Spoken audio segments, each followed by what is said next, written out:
Hello, my name is Amara and I work for Ashiana Network, a domestic violence charity supporting black and minority ethnic communities. We support women and girls who have experienced all forms of gender-based violence.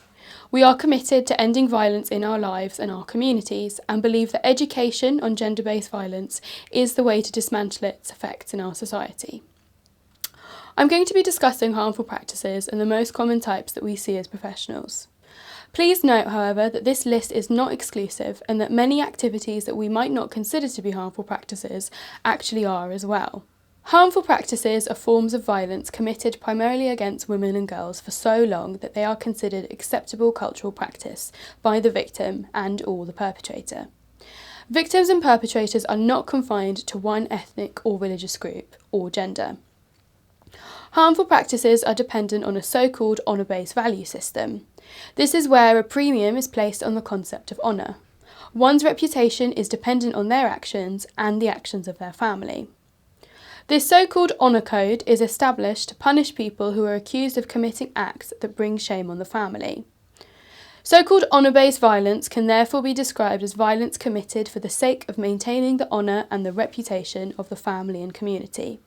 It can include harmful practices like FGM and forced marriage, but other common examples include harming someone for being in a sexual relationship before marriage, or for not being heterosexual.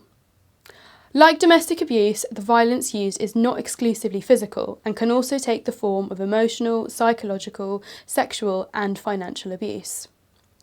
It is possible to have more than one perpetrator of honour-based violence, and in many cases it is often whole families and members of the community that perpetrate this abuse. For many people, the concept of an honour-based value system might be difficult to understand, but it is easy to find examples of how we replicate this behaviour all around the world. The policing of the female body is not exclusive to any culture, race or religion. It is present in the way we discuss women in the media, for example, or in how we victim blame and slut shame women openly. Women who are viewed as being too sexual or promiscuous are often shunned and discriminated against. These women are deemed dirty and easy, with their personal worth and value directly correlating to their sexual history. We cannot view harmful practices as a case of us versus them and be naive enough to think that these things don't happen here. The beliefs that allow harmful practices to occur are present in all societies. It's just a case of the patriarchy manifesting itself differently. The harmful practices I will be focusing on are forced marriage and FGM, female genital mutilation, but other harmful practices include virginity testing, acid attacks, breast ironing, female infanticide and forced pregnancy. This list is not exclusive, but it is a good indicator of the most commonly found harmful practices in the UK. Female genital mutilation is the deliberate cutting of a girl's external genitals. It is carried out in around 30 countries worldwide, most of which are in Africa, South Asia and the Middle East. It is also known to be carried out in the UK and Europe, although we have only had one prosecuted case of FGM in the UK since the law against it was put in place in 2003. In the UK, it is illegal to carry out FGM or to assist someone in leaving the country to have FGM performed. It is also against the law to not report cases of suspected or completed FGM as a professional. FGM is nearly always carried out on children, commonly between the ages of 4 and 12. In many countries, it is carried out by women who have no medical training, using unsterilised knives, blades or sharpened stones without anaesthetic or pain relief. It is often done to preserve a woman's virginity and to stop her from feeling sexual pleasure, and it is commonly believed to help women stay pure and clean. Some people will use religion to falsely justify FGM, but this is wrong. No religion allows FGM to happen or suggests that any form of violence against women and girls is permissible. In many communities, FGM is seen as a tradition and rite of passage. Breaking this tradition not only singles you out from the crowd, it isolates you from everyone around you. There are no medical benefits to FGM at all, but it is important to note that FGM impacts all bodies differently. Some people will have severe and complex health problems as a result, whereas other women may not view themselves as having suffered at all. Some possible risks of FGM include death, infection, internal bleeding, reproductive and menstrual issues, trauma and shock, infertility, and other psychological damage. Again, this list is not extensive. There are 8 FGM clinics in the UK at the moment that are there to support women and girls who have had FGM done. FGM is not comparable or equivalent to male circumcision, although some survivors may find it less traumatic to describe their experience as circumcision or cutting. In this instance, and when talking to a survivor face to face, it is important to respect those linguistic boundaries. FGM is hard to talk about for a lot of survivors for many reasons, but particularly because of fear of judgment and discrimination. This is why specialist services are so important in supporting survivors, as most women find it significantly easier to speak about their experiences to women from the same or similar cultures. The same can be said about forced marriage, as our discussions surrounding it often allow discriminatory language and harmful stereotypes to overshadow the support on offer. A forced marriage is where one or both people do not consent, or in cases of people with learning difficulties or reduced capacity cannot consent to the marriage as they are pressurised or abuse is used to force them to do so.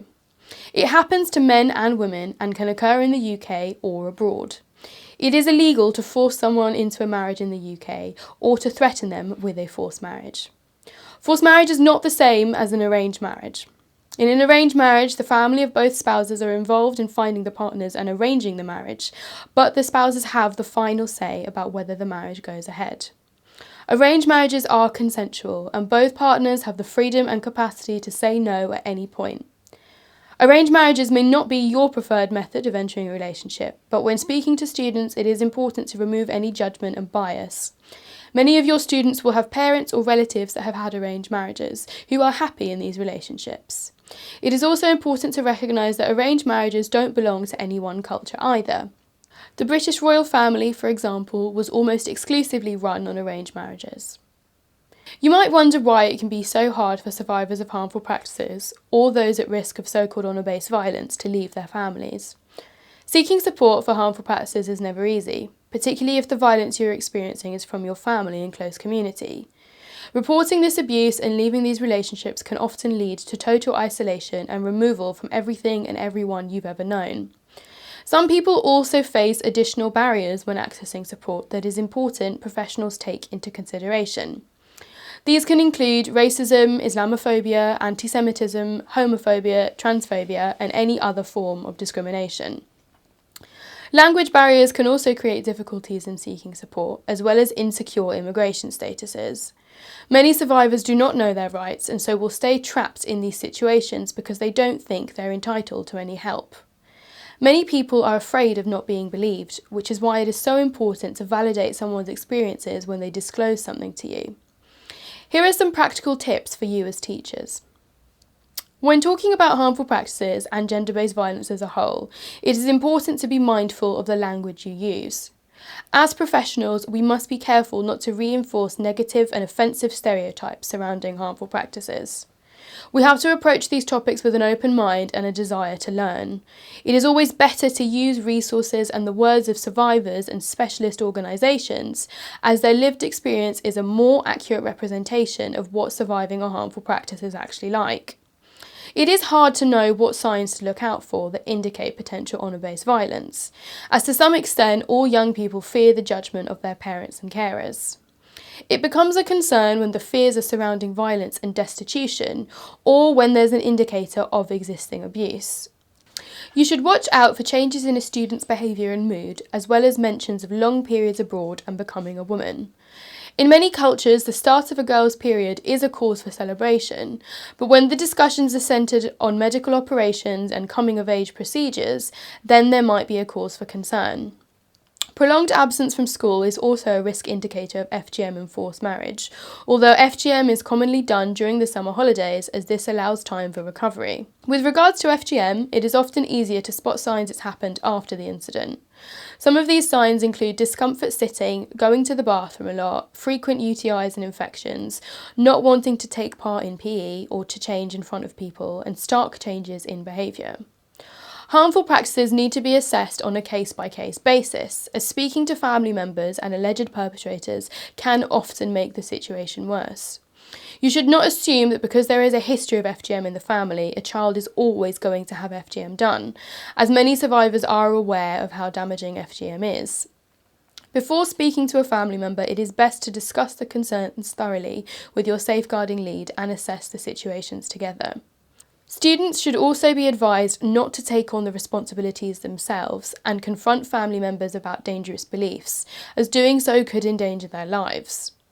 As soon as they become concerned for their safety or the safety of somebody else, they should alert a teacher or speak to a specialised helpline. There are many different support services for survivors of harmful practices.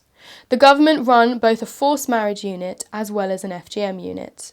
Besides this, there are many specialist charities that support survivors emotionally, practically and legally. For many survivors, emotional support is more useful and more healing than reporting to the police, and that is perfectly okay. You should never pressure a student into reporting a crime if they don't want to. FGM centres and all NHS services are also trained and equipped to support survivors medically. In case of an emergency, or if you believe anyone's life is at risk, call the police. You must follow your school's safeguarding procedures if any harmful practices are suspected or proven, which usually consists of reporting to the designated safeguarding lead as soon as possible. Safeguarding is everybody's responsibility, and it is therefore crucial we support and signpost people to the best of our abilities. Thank you for watching.